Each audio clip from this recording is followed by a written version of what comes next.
This is a portrait of the Pre-Raphaelite artist Dante Gabriel Rossetti, painted by his friend and fellow Pre-Raphaelite William Holden Hunt.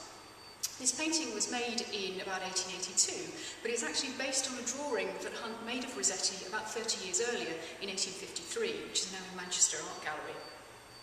The original drawing came about because in 1853 the members of the Pre-Raphaelite Brotherhood decided to get together and make portraits of each other that they could send to their friend the sculptor Thomas Woolner, who'd emigrated to Australia the previous year.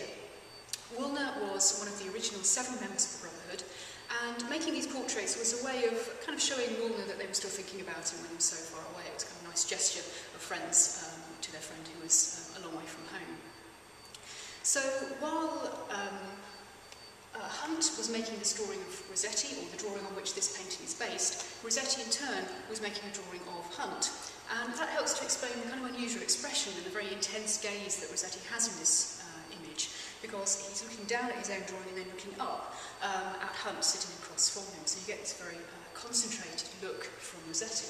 But it also helps to capture something of Rossetti's intensity of personality and the kind of charisma that he had, which was so important in being a driving force in the Pre-Raphaelite movement from its very beginning.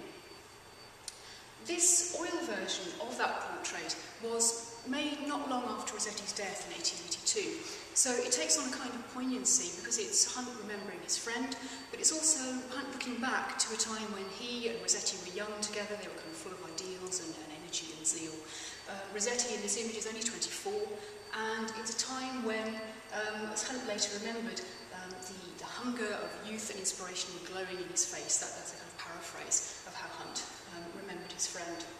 And so this picture takes on this kind of poignant quality. It's a memorial of Rossetti, and it's also looking back to a time when these young artists really felt that it was them against the whole world.